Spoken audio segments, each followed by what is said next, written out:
मुझे बहुत अच्छे तरीके से पता है कि आपको इस वीडियो का टाइटल और थंबनेल देखकर ये वीडियो बहुत ही ज्यादा कंट्रोवर्शियल लग रही होगी और मैं भारत में डिक्टेटरशिप तो बिल्कुल भी नहीं चाहता, क्योंकि मेरे सामने कुछ ऐसे फैक्ट सामने आए जिसकी वजह से मुझे पैटर्न नजर आया। और वो पैटर्न क्या है कि कोई भी ऐसा देश सामने नहीं आया जहां पर सबसे पहले डेमोक्रेसी आई और उसके बाद वो देश ने डेवलपमेंट किया हो। अगर आपको मेरे बात पर भरोसा नहीं होता तो कोई बात नहीं, आप चैट जीपीटी पर जाइए और वहां पे जाके उससे पूछे कि कोई ऐसी कंट्री बताओ जो सबसे पहले डेमोक्रेसी हुई और उसके बाद डेवलप हुई हो। तो सबसे पहले आप इंडिया से देखिए, सबसे पहला नाम आपको किस कंट्री का मिलेगा? जी हाँ, आपने बिल्कुल सही गेस किया, इट इज इंडिया। और इंडिया किसी भी लिहाज से डेवलप्ड देश नहीं है। और इसके अलावा आपको एक और एग्जाम्पल देखने को मिलेगा जो कि है, दूसरा नाम आता है जो कि है इसराइल, जो कि स्टार्टिंग से ही डेमोक्रेसी और आज वो सबसे बड़ा डेवलप्ड देश था।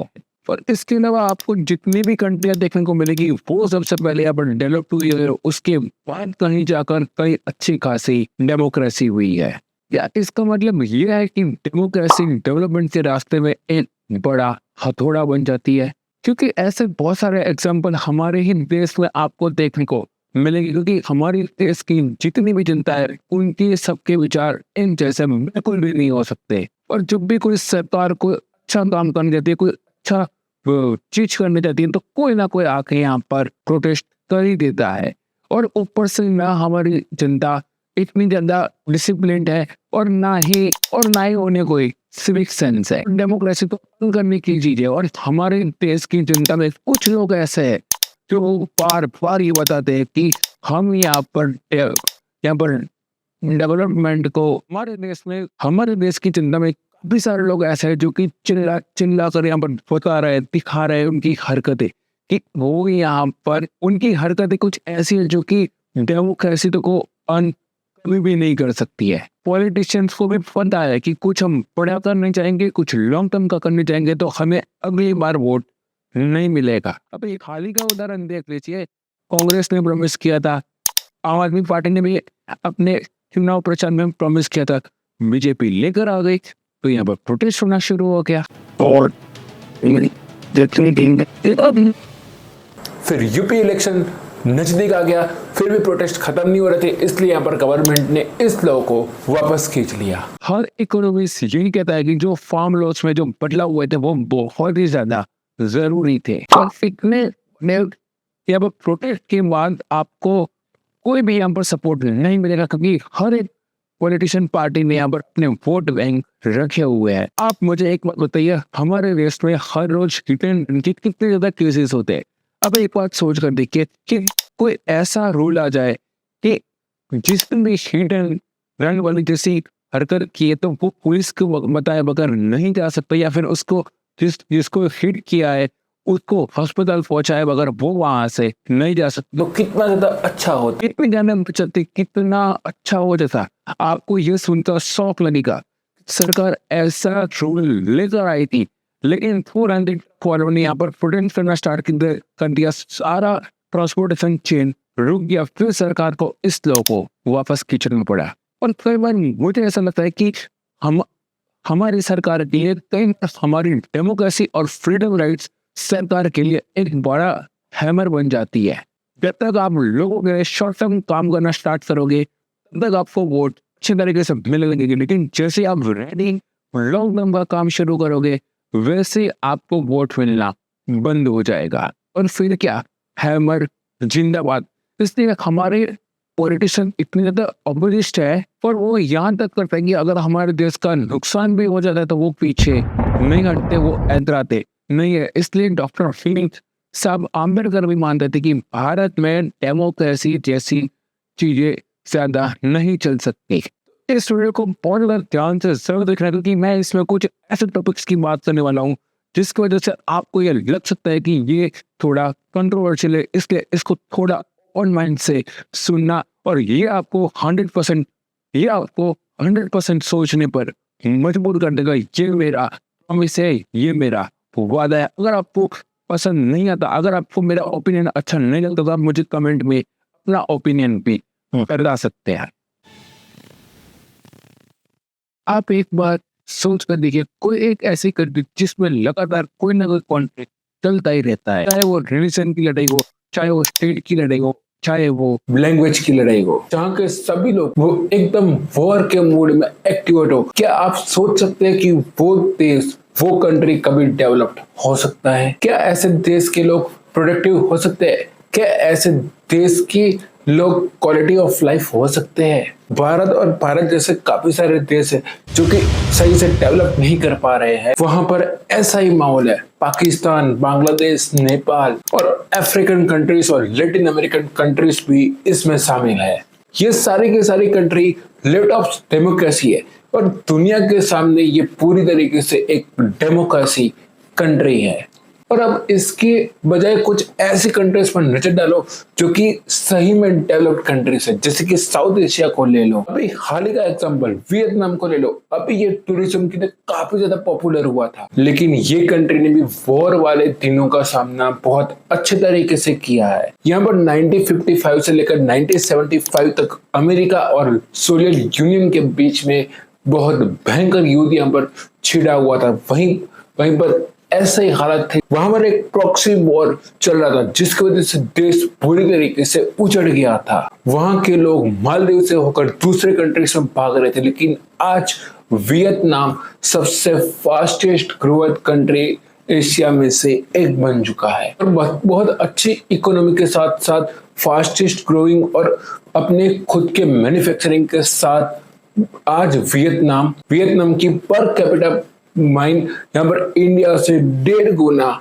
ज्यादा है, जैसा कि हम अपनी स्क्रीन पर देख सकते हैं। और चाइना से जितनी भी अमेरिकन कंपनी या फिर कोई भी कंपनी हो बाहर जा रही हो, वो सबसे पहले चाइना से बाहर जाने के बाद वो सबसे पहले वियतनाम को पसंद करती है। भारत में भी बहुत सारे ऐसे लोग हैं जो कि टूरिज्म के लिए गोवा से ज्यादा आज वियतनाम जाना पसंद करते हैं। लेकिन ऐसा क्यों है? अब बहुत सारे लोग कहेंगे कि वो देश भारत से काफी ज्यादा सस्ता है, लेकिन इसलिए नहीं कि सस्ता देश है, लेकिन बल्कि इसलिए, जी हाँ, सस्ता है इसलिए लोग जा भी रहे, लेकिन सस्ते दाम में उनको क्वालिटी ऑफ लाइफ यानी कि बहुत अच्छी सर्विस मिलती है, वो भी कम बजट में। देखिए वहां पर गंदे बीचेस नहीं है, जगह जगह पर कूड़ा नहीं पड़ा होता, जगह जगह पर आपको स्ट्रीट डॉग घूमते हुए नहीं दिखेंगे। देखिए वहां पर लोगों को बेसिक सिविक सेंस है, ट्रैफिक रूल बहुत अच्छे तरीके से फॉलो होते हैं, जिससे आप टूरिस्ट स्पॉट पर पहुंचोगे आपके बैग नहीं खींचने लगेंगे आपको, और सामान बेचने के लिए आपके पीछे नहीं पड़ जाते।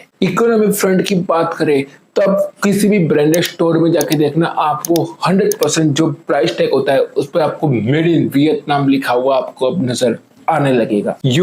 यूनिक्लो, एडिडास, नाइकी, कैप जैसे बड़े बड़े कंपनियां भारत में वियतनाम से ही कपड़े इंपोर्ट करके बेचती है। जब हमने चाइना से अपनी जो मैन्युफैक्चरिंग की जो पूरी तरीके से हम डिपेंड थे, जो हमने खींचना शुरू किया तब हमने खुद की पीठ थपथपाई थी, लेकिन अब हमारी देश में से पूरी तरीके से यहाँ पर जो मैन्युफैक्चरिंग का जो दौर था वो एक तरीके से कहे तो खत्म होने को आया और वियतनाम पे ये पूरा का पूरा डिपेंड हो चुका है। अब देखिए मेरे कहने का मतलब है कि वियतनाम अब हमारे सामने एक कॉम्पिटिटर बन चुका है।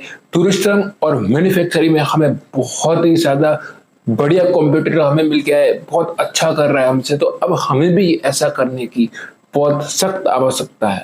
और इंडिया और वियतनाम का जीडीपी ग्रोथ नंबर देखो तो दोनों में ज्यादा अंतर नहीं है, लेकिन अगर आप प्रॉपर्टी रिएक्शन देखें तो आपको इंडिया और चाइना दोनों से ज्यादा आपको वियतनाम का मिलेगा। यानी कि वियतनाम ने अपने देश में रहने वाले लोगों को पॉवर्टी से सबसे ज्यादा बाहर निकाला है। अगर वहां की पॉलिटिकल सीन की बात करें तो वो यहाँ पर अथॉरिटिकल यहाँ पर सिस्टम चलता है, यानी कि चाइना की तरह वहां पर सिर्फ एक ही पार्टी का रूल चलता है और सारे के सारे जो स्टेट है वो, यानी कि सारे के सारे मीडिया से लेकर सभी चीज स्टेट कंट्रोल है। ठीक है, अगर कहने जाए तो वियतनाम तो एक सोशलिस्ट कंट्री है इन्होंने 1986 में इकोनॉमी रिफॉर्म्स कर दिया था और उन्होंने चाइना की तरह अपनी जीडीपी जो ग्रोथ होती है उसको ओपन कर दिया था और आज वियतनाम को 2000 वाला चाइना कहा जा रहा है, जो कि लगातार ग्रोथ करता जा रहा है। और हाल ही में उनकी पार्टी ने यहाँ पर ये अनाउंसमेंट किया है कि वहां पर 1 लाख से ज्यादा लोगों को वो वहां पर अर्ली रिटायरमेंट देने वाले हैं। जैसे यूएस में डिपार्टमेंट ऑफ गवर्नमेंट एफएनसी होता है, ठीक वैसे ये वियतनाम करने वाला है। और इससे वियतनाम में गवर्नमेंट एफएनसी बहुत कम हो जाएगी और कई एरियाज में इंटरवेंशन भी बहुत ज्यादा घटेगी। और अगर इंडिया और वियतनाम में अगर हम कंपेयर करने चाहे तो देखिए, सबसे पहला आता है कि वियतनाम में भारत के जैसी डेमोक्रेसी नहीं है, पॉलिटिकल फ्रीडम नहीं है, वो वहां पर अपने पसंदीदा लीडर को चूज नहीं कर सकते, लोगों को खुलेआम यानी कि आजादी से बोलने की फ्रीडम नहीं है, लेकिन और वहां पर प्रोटेस्ट करने की भी वहां पर उनको फ्रीडम नहीं है। लेकिन जीडीपी ग्रोथ और बाकी सब में देखने जाए तो वियतनाम हमसे 1000 गुना आगे है। पॉवर्टी बहुत ज्यादा हमसे कम है और इन्फ्लेबिलिटी भी हमसे काफी ज्यादा कम है। ऐसे ही थाईलैंड को देख लीजिए, थाईलैंड की जीडीपी है $8,000, हमारी कितनी है? सिर्फ $2400। थाईलैंड का तो भाई अब आपको क्या ही बताना, थाईलैंड का तो आप सब जानते हैं कि वो अपने टूरिज्म और एक्सपोर्टेशन के लिए बहुत काफी ज्यादा फेमस है। देखिए, अगर आप ऐसा मानते हैं कि थाईलैंड में फ्रीडम है, डेमोक्रेसी है, ऐसा नहीं है। ये काफी ज्यादा हद तक मिलिट्री रूल पे चलता है और करीब करीब 2008 से यहाँ पर कभी कभी इलेक्टेड गवर्नमेंट आ जाती है, कभी कभी मिलिट्री रूल लग जाता है, कभी ना कभी यहाँ पर सरकारें बदलती रहती है, कभी मिलिट्री रूल चलता है। और अभी एक एग्जाम्पल है तो 2014 से लेकर 2019 तक मिलिट्री रूल था, उसके बाद सरकार चुन के आ गई। यानी कि guys, वहां पर मोनोलिथिक रूल चलता है, यानी कि वहां पे राजाशाही जीवन चलता है। वहां पर किसी की भी सरकार हो, चाहे मिलिट्री रूल हो या फिर इलेक्टेड गवर्नमेंट हो, राजा के अप्रूवल के बिना कुछ भी पॉसिबल। और वैसे ही आप यहाँ पर सिंगापुर को देखिए, सिंगापुर एक बहुत ही ज्यादा डेवलप देश है और बहुत ही अच्छी कंट्री है। और वहाँ की गवर्नमेंट अभी भी डेमोक्रेसी नहीं है, वो छोटा देश है, लेकिन वहीं पे एक सिंगल रूल चल रहा है। वहां पे मीडिया को आजादी दी है, लेकिन उसी की वजह से आज उसने इतना ज्यादा ग्रोथ किया है, वो दुनिया के सामने एक एग्जाम्पल बन चुका है। अब आप में से काफी सारे लोग ऐसे होंगे तो अब ये कहेंगे कि वियतनाम, थाईलैंड, सिंगापुर ऐसे छोटे छोटे देश है, उससे भारत का कंपेयर आप कैसे कर दे रहे हो। पर बात करें पॉपुलेशन की, जो कि हमारा एक्सक्यूज है यानी कि बहाना है, तो ये तो भाई चाइना ने भी करके दिखाया है हमें भी पॉपुलेशन हमसे भी ज्यादा है, तो उन्होंने अपनी पॉपुलेशन को कैसे प्रोडक्टिव बनाया, उन्होंने कैसे अपनी पॉपुलेशन को डिसिप्लिन बनाया। सिर्फ पॉपुलेशन ही यहाँ पर एक्सक्यूज नहीं होता है, और हमें भी यहाँ पर एक पैटर्न दिखता है। चाइना भी यहाँ पर डेमोक्रेसी कंट्री नहीं है, शायद इसीलिए वो इतना आज तेजी से ग्रो कर रहा है। अगर हम यहाँ पर डेमोक्रेसी कंट्री का भी एग्जांपल ले ले तो हमें यहाँ पर सिविल पैटर्न देखने को मिलता है। पहले वो डेवलप्ड हुए, उसके बाद जगह ही उन्होंने यहाँ पर डेमोक्रेसी अर्न करी। यूके इंटरनेशनलाइज होने वाला सबसे पहला देश है जो कि 80s 90s के साल में यहाँ पर इंडस्ट्रियलाइज हो चुका था। उस वक्त यूके मोनार्की के अंदर, और उस वक्त राइट कुछ ही लोगों के पास है, जैसे कि जिनके पास प्रॉपर्टी थी वही लोग यहाँ पर वोट कर सकते थे। 1980 में सभी मैन को यहाँ पर वोटिंग करने के राइट मिले, लेकिन अभी भी वही वुमन ये वो वोट कर सकते हैं जिनकी उम्र 30 साल से ज्यादा हो, जो कि प्रॉपर्टी ओन करती हो। और 1928 में जाकर सभी लोगों को, वुमन हो या मैन हो, सभी लोगों को विदाउट एनी रिस्ट्रिक्शन वोट देने का राइट मिला, लेकिन उनका एज 21 से ज्यादा होना चाहिए। फर्स्ट इंडस्ट्री रेवोल्यूशन हुआ था 70-60 से लेकर 80-40 तक। सेकेंड इंडस्ट्रियल रिवोल्यूशन हुआ था 80-70 से लेकर 90-14 तक। लगभग 170 सालों के बाद, दो रेवोल्यूशन के बाद सभी लोगों को यहाँ पर वोटिंग करने के राइट मिले। और यूएस में 1964 में जाकर यूनिवर्सल सब्सटेंस हुआ, यानी कि जो वुमन ब्लैक है, जो वुमन काली है, उनको अभी तक यहाँ पर वोट देने का अधिकार नहीं मिला। कोरिया में 1960 से लेकर 1980 तक रेवोल्यूशन हुआ। 1987 तक साउथ कोरिया मिलिट्री रूल के अंदर था। 50 से लेकर 1980 तक रैपिडली डेवलप हुआ, लेकिन उसको ताइवान मैक्रेल कहा जाता है। पर तब तक यहाँ पर ताइवान में सिंगल पार्टी रूल था। यानी कि 1966 में जाकर कई पब्लिकली फ्रीडमली यहाँ पर इलेक्शन हुआ। जब सिंगापुर मलेशिया से अलग हुआ तब जब वहाँ पर सेल्फ गवर्नेंस आई, तब वहाँ पर सिंगल पीपल पार्टी की ही गवर्नमेंट रही है। और वहाँ के उस पार्टी के बहुत फेमस यहाँ पर लीडर थे लिंग क्वांग यू, जिनका नाम था, और उन्होंने 31 साल तक वहाँ पर उन्होंने लीडरशिप निभाई थी और सिंगापुर को काफी ज्यादा डेवलप किया। Whoever governs Singapore must have that iron in him. Or give it up. This is not a game of cards. This is your life and mine. I spent a whole lifetime building this. And as long as I'm in charge, nobody is going to knock it down. लोगों को discipline और productive बनाने के लिए काफी strict decision उन्होंने लिए थे। इसलिए आज भी वेस्टर्न मीडिया सिंगापुर को सॉफ्ट ऑथराइजेशन सिटी कहती है। चाइना के शी जिनपिंग ने ही जैसे प्राइम मिनिस्टर बने वैसे, जैसे शी जिनपिंग चाइना के प्राइम मिनिस्टर बने वैसे ही जैसे सिंगापुर ने किया, वैसे सेम टू सेम चीज अप्लाई करते हुए नजर आए थे। ये मॉडल था soft authorisation complete military crash को प्रमोट करना। इसी चीज को फॉलो करते हुए शी जिनपिंग ने यहाँ पर करप्शन को लेकर बहुत बड़ा मॉड्यूल भी चलाया था। वेस्टर्न मीडिया भी ये एक्सेप्ट करती है कि बड़े सिंगापुर एक सॉफ्ट ऑथराइजेशन सिटी हो, लेकिन ये जो उनका जो अप्लाई किया हुआ है वो बहुत सक्सेसफुल रहा है।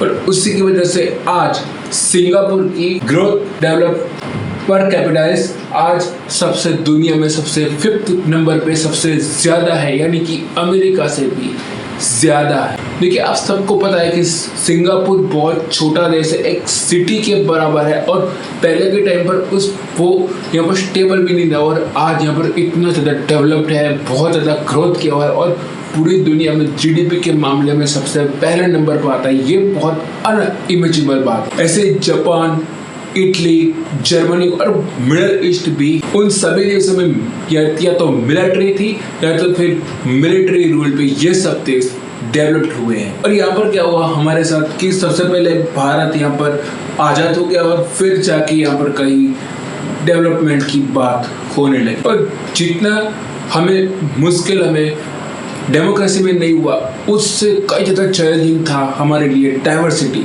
और डाइवर्सिटी जितना ज़्यादा हमारे लिए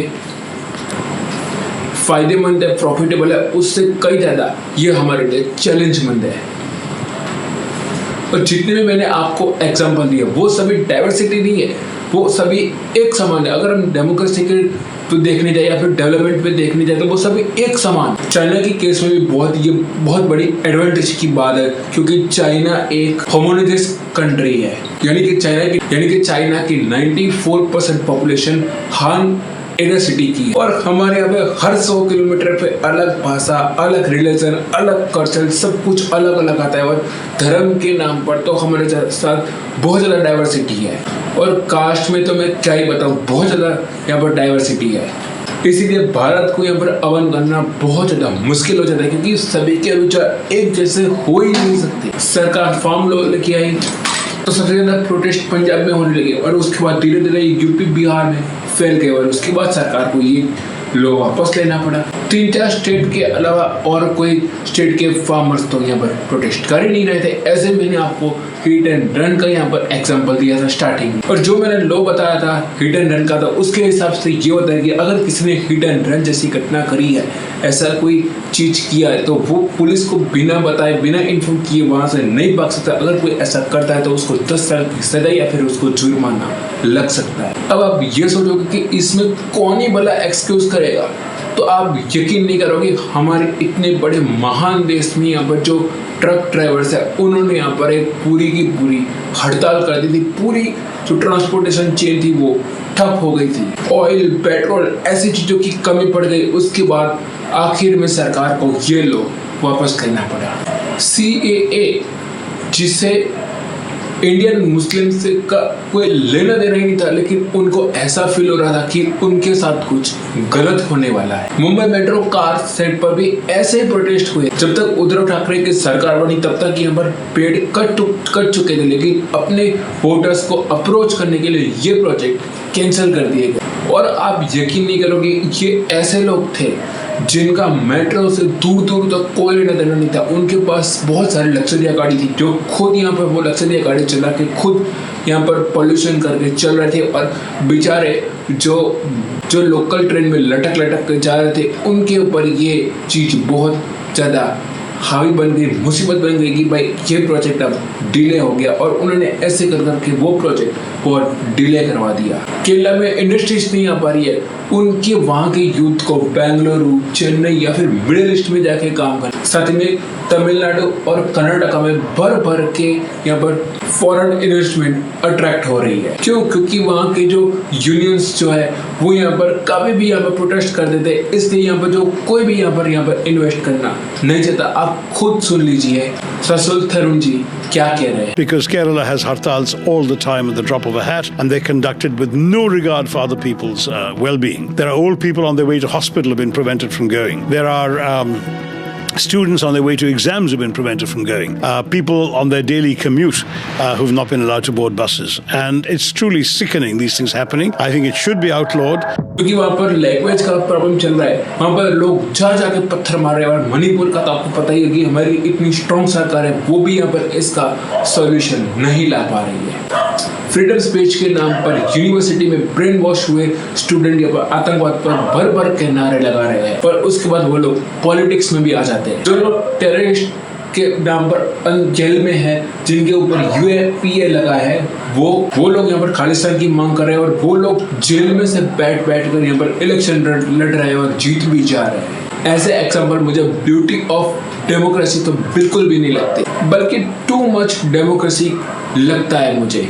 और ऐसी तो कोई वेस्टर्न कंट्रीज में भी नहीं होता होगा जो स्टेट को वोट तक का अनाउंस कर चुके हैं, वो उनको इलेक्शन लड़ने दिया जा रहा है और लोग उनको जीता भी रहे हैं। वोट के लिए दबा के फ्रीबीज दी जा रही है, जबकि सबको पता है कि ये परमानेंट नहीं है, क्योंकि सभी पार्टी को पता है कि फ्रीबीज के बिना इलेक्शन जीता ही नहीं जा सकता। और फ्रीबीज की लालच देकर यहाँ पर फ्रीबीज का लालच देकर उस स्टेट का फिजिकल सर्टिफिकेट बिगड़ जाता है। इसी फिजिकल सर्टिफिकेट की वजह से यहाँ पर कोई भी बड़ा इन्वेस्टमेंट का काम नहीं हो पाता। हमारी मेजॉरिटी पॉपुलेशन ना ही डिसिप्लिन है, ना ही प्रोडक्टिव है। नई बनाई ट्रेन पर भी आज भी पत्थरमारी होती है। आज़ाद होने के यानी कि डेमोक्रेसी होने के 75 साल के बाद भी आज हमारे देश के लोगों में सिविक सेंस नहीं है। हमारे यहाँ पे क्या होता है, जहाँ मन करा कचरा फेंक दिया, जहाँ मन करा थूक दिया, पान की पिचकारी दिख गई। जहाँ पर हम डेमोक्रेट की बात करते हैं, वो लोग तो रील बनाने में बिजी है या फिर सोशल मीडिया पर फैन वोट करते रहते हैं। यानी इससे ये बात तो प्रूफ हो जाती है कि हमारा जो एक्सिस्टिंग सिस्टम है वो यहाँ पर प्रॉपरली फेल हो चुका है। चाहे फिर वो एजुकेशन हो, हेल्थ केयर हो, ब्यूटी केयर हो, या फिर लॉ पॉलिटिक्स हो। क्या हम अभी ये कह सकते हैं कि भारत यहाँ पर डेमोक्रेसी के बनने के लायक नहीं हुआ, या फिर करंट सिस्टम यहाँ पर वर्क नहीं कर रहा है? तो क्या हमें ऑर्गेनाइज ढूंढने चाहिए? देखो भाई, मैं ये बिल्कुल भी नहीं कहता कि हमें डेवलप करने के लिए यहाँ पर डिक्टेटरशिप की जरूरत है या फिर मिलिट्री रूल की जरूरत है।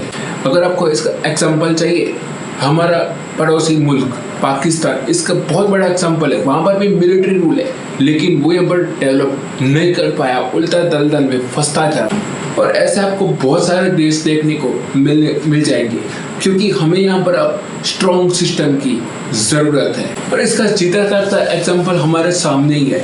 जैसे ही यहाँ पर कुछ लोग कहते थे कि कुछ भी हो जाए, किसी की भी सरकार आ जाए, 370 को हाथ नहीं लगाने देंगे। जैसे ही सरकार बदली, उन्होंने अपने पावर का यूज़ किया और देखिए 370 हटा दी उन्होंने।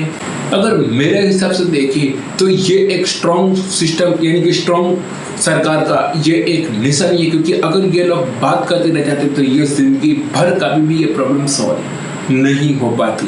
भाई ये तो डेमोक्रेसी है, क्या पता सेंट्रल में कोई ऐसी गवर्नमेंट आ जाए कि अपने वोटर्स को अच्छा लगाने के लिए, अच्छा दिखाने के लिए वो फिर से 370 को रिस्टोर कर ले। ऐसे के छोटे मोटे प्रोजेक्ट में तो होता ही है कि पहली सरकार जो चल रही है वो कोई प्रोजेक्ट का अनाउंस कर रही है, पैसे लगा रही है, समय लगा रही है, लेकिन जैसे ही सरकार बदली, नई सरकार आई, वैसे ही थप्पा मार के उस प्रोजेक्ट को कैंसिल कर दिया। मेरा ये वीडियो बनाने का मकसद सिर्फ इतना है कि मैं कॉन्वर्सेशन स्टार्ट कर सकूं। क्या हम भारत को बहुत अच्छे तरीके से डेवलप कर सकते हैं? क्या सिंगापुर लाइक जैसा भारत में चल सकता है या फिर जैसा चल रहा है वैसा चलने देना चाहिए? आपको क्या लगता है? अपना ओपिनियन कमेंट में जरूर बताए। तो गाइस आई होप आपको वीडियो पसंद आएगा। वीडियो पसंद आए तो वीडियो को लाइक जरूर करें। यहाँ तक वीडियो को देख रहे हैं, वीडियो आपको जरा सा भी पसंद है तो चैनल को सब्सक्राइब जरूर कर देना और अपना ओपिनियन कमेंट करना ना भूले। तो एक और बार मैं कह देता हूँ कि मेरा ओपिनियन मैंने यहाँ पर अपना दिया है। तो गाइस इस वीडियो पर मैं लाइक एम रखता हूँ 2000 लाइक्स का। और गाइस सपोर्ट करिएगा क्योंकि गाइस इस वीडियो को बनाने में मुझे यहाँ पर 15 दिनों का वक्त लगा है, बहुत मेहनत लगी है। तो गाइस मेरी मेहनत को सफल जरूर बनाइएगा। तो गाइस आई होप आपको वीडियो पसंद आया। मैं आपको मिलता हूँ नेक्स्ट वीडियो के साथ। अगर आपको जानना है कि अदालत सीरियल बंद क्यों हुआ तो आप यहाँ पर क्लिक करके देख सकते हो। गाइस आई होप आपको वीडियो पसंद होगा। मैं आपको मिलता हूँ नेक्स्ट वीडियो के साथ। तब तक के लिए जय हिंद।